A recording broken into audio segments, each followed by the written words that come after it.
سے اولا والا ہمارا نبی، سب سے بالا والا ہمارا نبی، اپنے مولا کا پیارا ہمارا نبی، اپنے مولا کا پیارا ہمارا نبی۔ حضرت عمر بن عبدالعزیز رحمۃ اللہ تعالیٰ علیہ کے گورنر نے لکھا کہ حضرت صاحب گورنر ہاؤس کی عمارت کمزور ہو گئی ہے، نئی بنا لو۔ تو آپ فرمانے لگے تو عدل کا قلعہ کیوں نہیں بناتا، انصاف کی دیواریں کیوں نہیں کھڑی کرتا؟ فرمایا چھوڑ اینٹیں لگانا، عدل و انصاف کا قلعہ بنا۔ سب سے بڑی بات یہ تھی کہ بڑے پابند تھے صوم و صلات کے، دن کو تلاوت کرتے، رات کو عبادت کرتے، پنجگانہ نماز میں کھڑے ہوتے، اللہ کے خوف کی بات آتی تو چڑیا کی طرح پڑپڑاتے، ڈرتے۔ آپ کی اہلیہ کہنے لگی عمر بن عبدالعزیز یہ کیفیت کیسے ہوئی؟ فرمانے لگے ایک ذہن میں بات بیٹھ گئی تھی کہ رب نے حساب پوچھنا ہے اور میں نے حساب دینا ہے، تو جس کو پتا ہونا میں نے حساب دینا ہے اور مجھ سے کسی نے حساب پوچھنا ہے، حساب دینا ہے اور کسی نے حساب پوچھنا ہے۔ تو فرماتے ہیں جب یہ ذہن بن گیا نا کہ میں نے حساب دینا ہے اور رب نے حساب پوچھنا ہے، تو بس پھر میں نے حساب کر کے رکھنا شروع کر دیا۔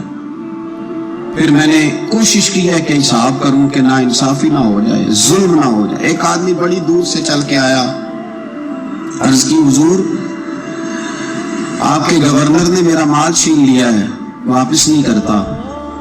تو حضرت عمر بن عبدالعزیز رحمۃ اللہ نے رکا لکھا، فرمایا میں نے تو تجھے نیک آدمی سمجھ کے گورنر بنایا تھا اور تو لوگوں کے مال نہیں واپس کرتا، فوراً واپس کر۔ اس کے نام جب خط لکھا تو آدمی خوش ہو گیا۔ تو آپ فرمانے لگے اب یہ بتا تیرا آنے جانے کا خرچہ کتنا ہوا؟ عرض کی حضور کیا مطلب؟ آپ فرمانے لگے ایک تجھ پہ ظلم ہو اور دوسرا تیرے اوپر اور خرچے ڈالے جائیں۔ دیکھے نا ایک آدمی کی زمین پہ قبضہ ہو، پھر وہ وکیل کرے، پھر وہ گواہ اکٹھے کرتا پھرے، پھر وہ مسائل میں الجھ جائے۔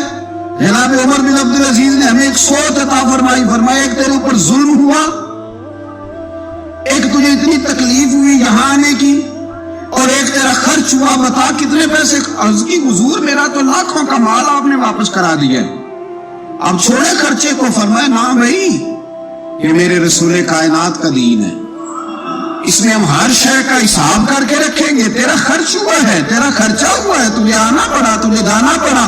اور دنیا کے منصفوں، فیصلے کرنے والوں، تھوڑا خیال تو کرو کتنے لوگ ہیں جو رول گئے بیچارے رستوں میں کچہریوں کے، جو عدالتوں کے چکر لگا لگا کے تھک گئے، جن کی اولادیں تڑپ اٹھی، مکان بک گئے، انہوں نے اپنے حقوق کیا لینے تھے، ان کی تو باقی چیزیں بھی چلی گئی۔ فرمایا خرچہ بتا کتنا ہوا؟ عرض کی حضور 60 دینار تقریباً۔ فرمایا اسے مال خزانہ سے 60 دینار بھی دو۔